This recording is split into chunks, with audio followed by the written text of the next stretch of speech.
Le live d'aujourd'hui va être structuré en premières étapes. La première étape sera consacrée à quelques informations pratiques que je vais vous donner. La seconde étape sera consacrée, je pense, au dossier de la SOETE. On va rentrer aujourd'hui un peu dans le fond du dossier de la SOETE pour que les gens comprennent ce qui se passe et ce qui les attend dans les jours à venir, où est-ce qu'on peut situer les responsabilités. Ensuite, on parlera du dossier Ambron. On parlera du dossier Ambron. Il faut que je vois mes fiches ici, là où j'ai pris mes notes.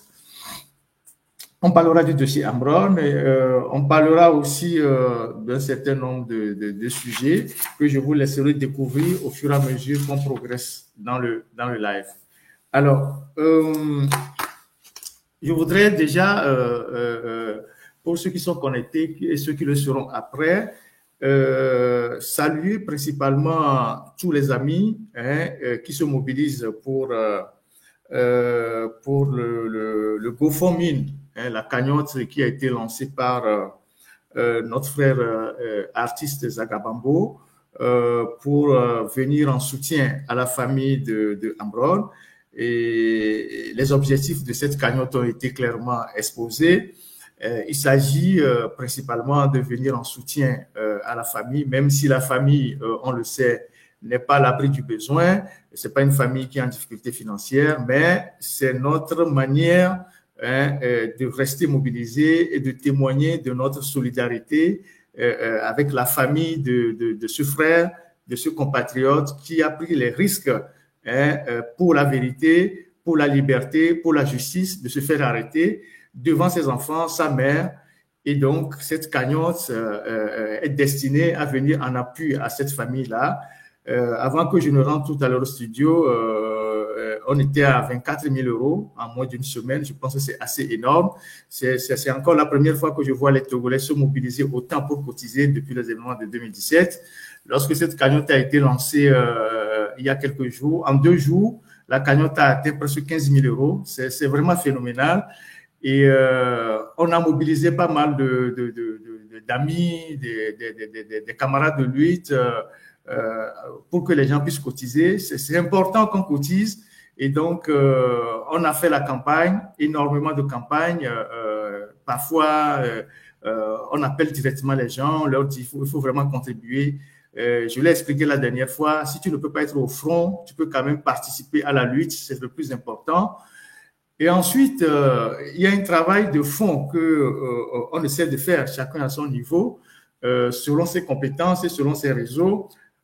On mobilise les médias pour que les médias puissent continuer par mettre les projecteurs sur ce qui se passe au Togo. C'est important que ce qui se passe au Togo ne passe pas dans le silence. On dit que le crime se nourrit du silence. Et le crime et le criminel, une fois que vous les dénoncez, ils sont en difficulté devant l'opinion. Donc, aujourd'hui, on peut déjà saluer la mobilisation médiatique. Il y a déjà la mobilisation sur les réseaux sociaux, mais je parle des médias classiques qui sont aujourd'hui très mobilisés sur la question du Togo. C'est un travail qui se fait, c'est des démarches qui se font auprès de certaines structures pour que les médias puissent s'intéresser au moins une fois de plus en plus sur la question togolaise. Donc, on va toujours continuer dans le même sens. Il y a une série de démarches qui sont en cours, que nous faisons. Toutes les armes, quand je parle des armes, ce n'est pas forcément des armes de guerre, toutes les armes que nous avons à notre disposition pour mettre en difficulté le régime de Faure Gnassingbé, pour mettre en difficulté la dictature, nous devons nous en servir. Nous devons nous en servir. On s'en fout du candidaton. Nous devons nous servir de ces armes-là. Et comme je le disais tantôt, chacun selon ses compétences et chacun selon les circuits qu'il maîtrise le mieux. Et en dehors des médias sur lesquels on est nombreux à travailler, on travaille aussi sur certains canaux de contact. Et évidemment, la semaine qui vient de s'achever, j'ai personnellement envoyé un courrier au nouveau pape, le pape Léon XIV, pour 2 raisons. J'ai envoyé un courrier au pape pour 2 raisons. Vous savez que le pape a inauguré son pontificat par une sortie assez forte sur la question de la liberté de presse et de la liberté d'expression. Il a reçu des journalistes au Vatican, il a parlé avec les journalistes, il a demandé la libération de tous les journalistes qui sont en prison au monde, il a demandé aux dirigeants du monde de libérer la parole, de laisser les journalistes s'exprimer. Donc, c'est la première raison pour laquelle moi qui suis lauréat de la liberté internationale de presse avec le CPJ, je me suis senti à même capable, ou je sais pas, je me suis senti capable de lui adresser cette lettre-là.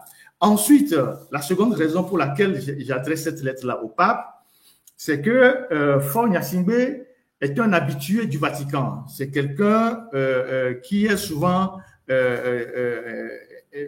qui aime souvent visiter le Vatican avec sa maman, qui est souvent reçu par le pape ou par les adjoints au pape ou le cardinal secrétaire d'État.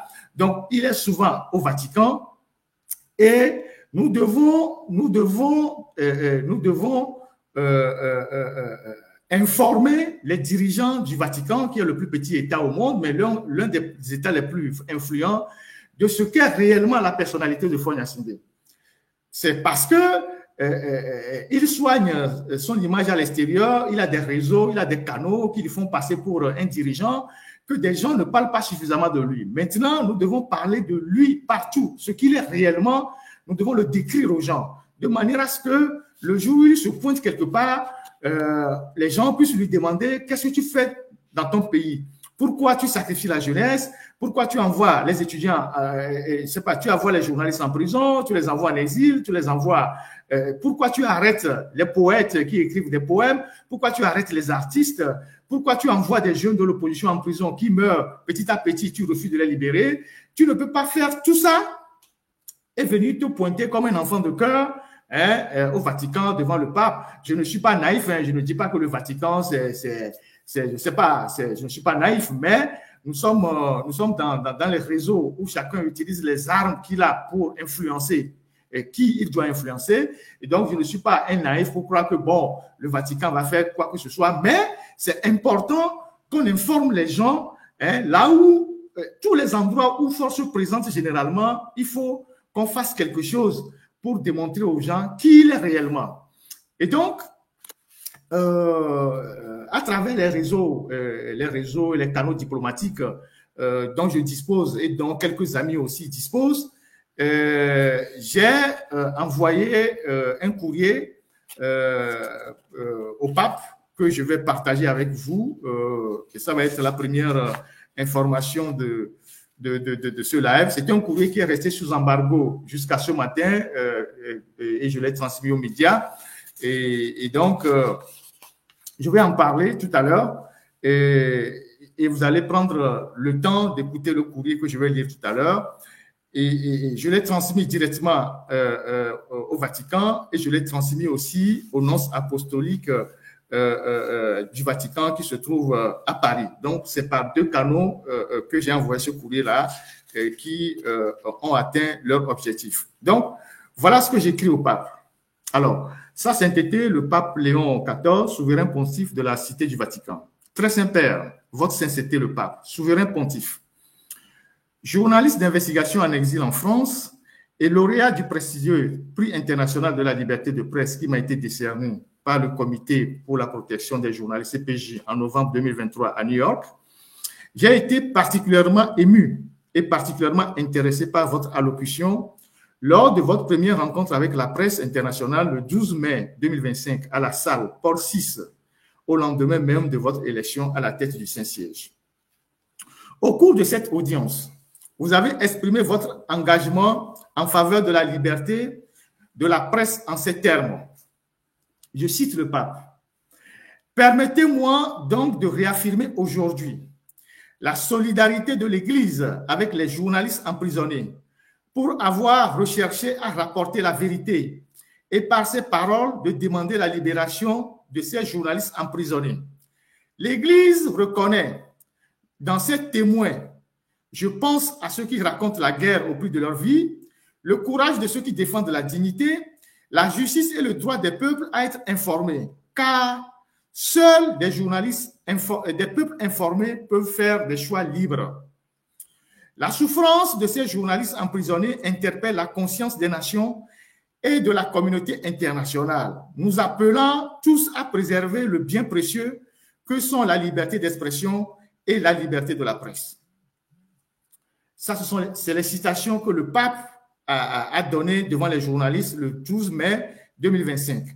Donc, le pape a inauguré son pontificat sur un pilier fondamental, c'est la question de la liberté de presse et de la liberté d'expression. Donc, pour nous, c'est une brèche que moi je saisis pour m'adresser au pape par rapport à la situation des journalistes au Togo, mais aussi à la situation de tous ceux qui sont en prison sur le délit de droit commun, de droit d'opinion, du délit d'opinion. Alors, je continue. Par ces mots, très Saint-Père, vous avez abordé une question cruciale, qui est celle de la liberté d'expression et celle de la presse. Et vous l'avez abordée avec grande pertinence et remarquable maîtrise. Je tenais à vous en remercier et à saisir cette occasion pour évoquer avec votre sainteté le cas particulier de la liberté de la presse et d'expression dans mon pays, le Togo, où il y a comme une mise à mort lente de la presse. Le Togo est regenté depuis plus de 6 décennies par la même famille, Gnassingbé et Adema d'abord, et puis Faure Gnassingbé ensuite. Son fils qui est au pouvoir depuis 20 ans et qui vient récemment par un artifice constitutionnel de s'y maintenir désormais à vie en devenant président du Conseil alors que pendant 2 décennies, il était président de la République. Dès lors, et quelques années avant ces changements, et aujourd'hui encore, le ton a été durci vis-à-vis de la presse privée locale au point d'entraîner des arrestations, des emprisonnements et des contraintes à l'exil de nombreux journalistes togolais. L'institution chargée de la liberté de presse, la Haute Autorité de l'audiovisuel et de la communication, la HAC, est supplantée par le parti au pouvoir qui s'en sert pour museler, persécuter les médias et journalistes de la presse privée, jugés trop funeurs et critiques envers la gouvernance politique, économique et sociale en dénonçant les situations d'injustice et de pauvreté, de crimes parfois rituels et de corruption généralisée. On assiste au Togo à des interpellations systématiques et gardes à vue illégales et abusives des journalistes par le Service central de recherche et d'investigation criminelle, le SCRIC, une unité de la gendarmerie nationale tristement connue pour l'usage systématique d'actes de torture et autres formes de traitement cruels, inhumains et dégradants. Des retraits de plusieurs médias de leur récépissé de parution, des suspensions de parution et d'émission, toutes choses qui amènent les journalistes à l'autocensure et donc à craindre de dire la vérité. Des journalistes, certains d'un certain âge avancé, 76 ans, et leurs organes sont condamnés à de lourdes peines pénales avec des mandats d'arrêt internationaux à la suite des procès qui sont loin d'offrir des garanties de procès équitables. Et ce, sur la base du code pénal pour des actes posés dans l'exercice de leur profession et jetés en prison malgré la dépénalisation du délit de presse au Togo. Très Saint-Père, j'ai moi-même vécu cette douloureuse expérience entre décembre 2021 et janvier 2022 à la suite d'une émission dénonçant la corruption. Interpellé et emprisonné avec mon confrère Joël Vignon-Ega, directeur du journal de publication Fraternité, ce dernier mourra quelques jours seulement après notre libération. Face à ces nombreuses et réelles menaces qui pèsent sur ma personne, j'ai été obligé de partir en exil et avec certains de mes collaborateurs. Très Saint-Père, au-delà de la liberté de presse et d'expression, c'est aussi toute la liberté d'opinion qui est menacée.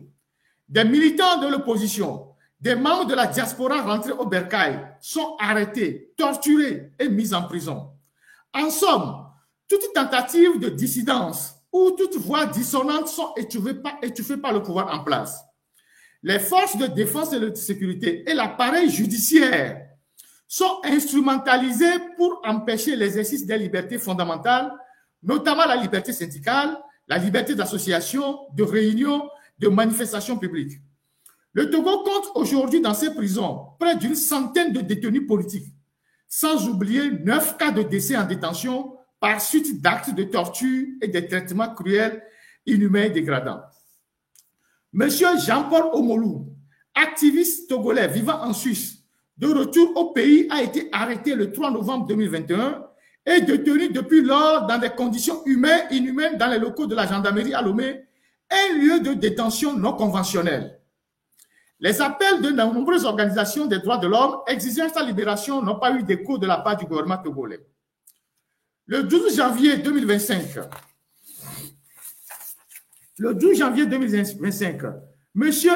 Honoré Sichopé Sopor, alias Affectio, jeune poète, a été arrêté et jeté en prison pour avoir écrit un simple poème d'indignation en reprenant la célèbre formule de feu Monseigneur Bariga, bénissant, entre parenthèses, fait à part. Depuis, il est toujours en détention sans aucun espoir de libération. Dans la nuit du 26 mai 2025, à 21h, M. Tchala Essowe Narcisse, alias Amron, artiste engagé de la chanson togolaise,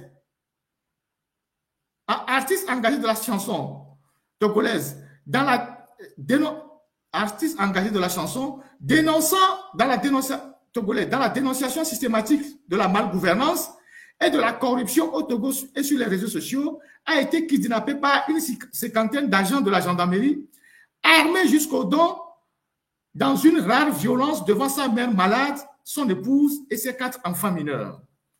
Cette dernière arrestation arbitraire et les appels à l'aide des enfants de l'artiste et sa mère suscitent aujourd'hui une indignation générale dans le pays et au-delà. À plusieurs reprises, le pouvoir n'a pas hésité à faire recours aux miliciens qui agissent à visage découvert aux côtés des forces de défense et de sécurité armées de machettes et de gourdins de cordelettes, s'en prenant impunément aux manifestants et à la population civile. En juillet 2021, une enquête menée par l'ONG For Biden Stories, qui travaille dans le secteur des médias, a permis de découvrir que plus de 300 numéros togolais apparaissent dans la liste des cibles potentielles du logiciel espion israélien Pegasus, plaçant donc sur écoute des opposants politiques, des journalistes de la presse privée, des défenseurs des droits de l'homme et des personnalités de l'Église catholique du Togo. Votre sainteté, souverain pontife, je viens par la présente vous encourager dans votre engagement en faveur de la liberté de presse et d'expression, tout en attirant de façon particulière votre attention sur le cas spécifique du Togo. Je sais combien, malgré la gestion dictatoriale de son pays et son obstination à se maintenir au pouvoir, Faure Gnassingbé multiplie des visites à Rome auprès du Saint-Siège et auprès de vos prédécesseurs. Je suis confiant que ces prochains séjours au Vatican seront des occasions de plaider pour le renforcement de la liberté de presse et d'expression, ainsi que de la liberté d'association, de réunion et de manifestation publique au Togo et la libération des prisonniers politiques. Tout en m'inclinant pour recevoir votre bénédiction, vous priant de bénir le Togo et vous souhaitant un fructueux et rayonnant pontificat, je vous prie d'agréer, très Saint-Père, l'expression de ma très haute considération. Voilà le courrier que j'ai adressé cette semaine au pape, au nouveau pape, et pour attirer l'attention du Vatican, dont Faure est un visiteur habitué de ce qui se passe dans notre pays. Et pour être complet, je peux vous assurer que j'ai joint à ce courrier-là la dernière sortie des évêques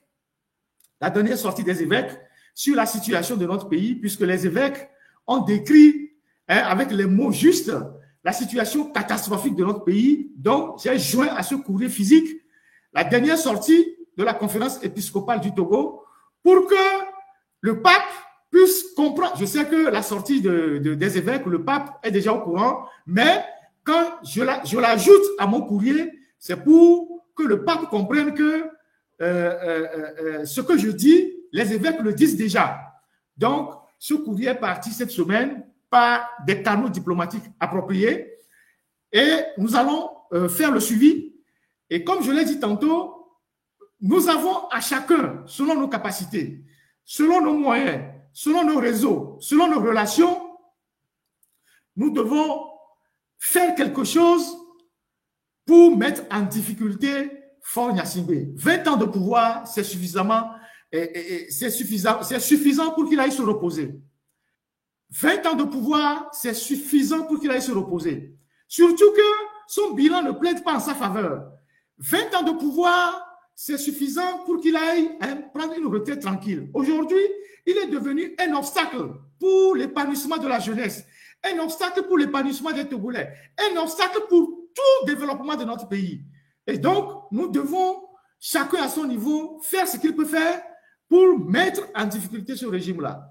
Donc, c'est dans cette optique-là que j'ai pris le soin d'adresser ce courrier au Vatican. Donc, voilà ce que j'ai voulu partager avec vous comme première information pour ce live-là. Deuxième information qui va dans le même sens que ce que j'ai dit tantôt.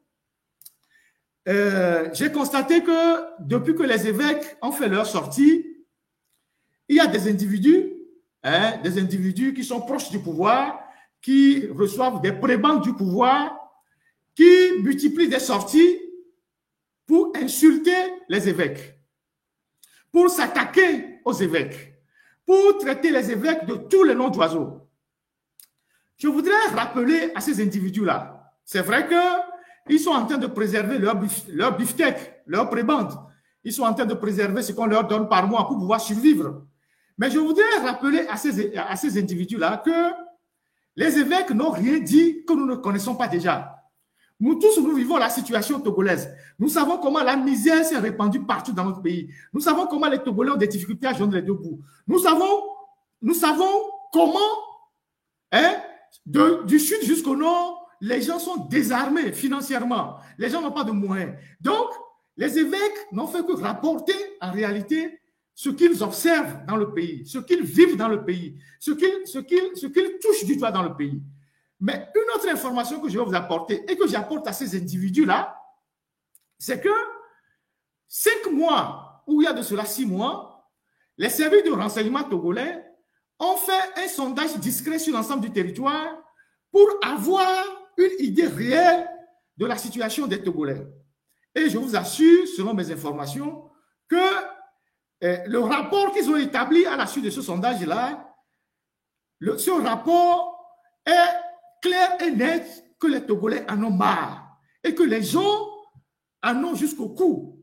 Et ce rapport dit clairement que nous sommes pratiquement à la veille de ce qui s'est passé le 19 août 2017, c'est-à-dire les populations sont à bout. Donc, ce rapport a été transmis à Faure Gnassingbé. Donc, Faure Gnassingbé sait très bien ce qui se passe dans le pays. Puisque ces services de renseignement ont fait un sondage, ils lui ont transmis les résultats. Donc, les évêques n'ont rien dit que de rapporter ce qui se passe sur notre territoire et ce que les Togolais vivent comme difficultés quotidiennes, la misère, les maladies, le manque d'hôpitaux pour se soigner, le manque de bourses, le manque de médicaments dans les hôpitaux. Donc, ceux qui reçoivent quelques petits, je ne sais pas, enveloppes auprès du pouvoir et qui écrivent des conneries sur les évêques, je ne sais pas si ils se lisent, je ne sais pas si ils s'entendent parler. Mais le même pouvoir que vous défendez ou qui vous envoie insulter les évêques, puisque Faure Gnassingbé, il a démontré à plusieurs reprises qu'il a du mépris pour les évêques, même si après avoir méprisé les évêques togolais, il se rend au Vatican pour jouer à l'enfant de cœur, ce même Faure Gnassingbé, quand il était en difficulté, après 2005, c'est un évêque qu'il est allé chercher pour conduire le processus de la CVJR, Monseigneur Bariga, paix à son âme. Quand il était en difficulté, c'est l'Église catholique qu'il est allé solliciter pour piloter une structure censée réconcilier les Togolais. Donc, il n'est pas un Dieu sur terre quand il fait une bêtise ou bien il conduit le pays selon son bon vouloir. On ne doit pas lui rappeler que le pays est un bien commun à nous tous. j'ai bien peur, et ça j'interpelle les catholiques, que ces attaques systématiques contre les évêques n'inaugurent pas une période hein, où des individus vont s'en prendre physiquement aux évêques, comme on le voit au Cameroun. Parce que le Togo et le Cameroun sont des pays qui ont des similitudes, qui ont des pays qui ont, c'est-à-dire, non seulement on a été colonisé par les Allemands, mais dans la gestion de ces deux pays-là, il y a des similitudes qui sautent aux yeux. Paul Biya, sous le règne de Paul Biya, il y a plusieurs évêques qui ont été assassinés. Et donc, je crains que ces attaques-là, qui se passent sur les réseaux sociaux par quelques individus, ne soient, je ne sais pas quoi, ne soient des prémices de quelque chose qu'on veut faire contre les évêques. Donc, les catholiques, mobilisez-vous. Le Togo, c'est notre patrimoine. On ne va pas permettre que des individus aillent au-delà de ce qu'ils sont en train de faire aujourd'hui. Ça, c'est la deuxième chose que je voulais dire. Et donc, je profite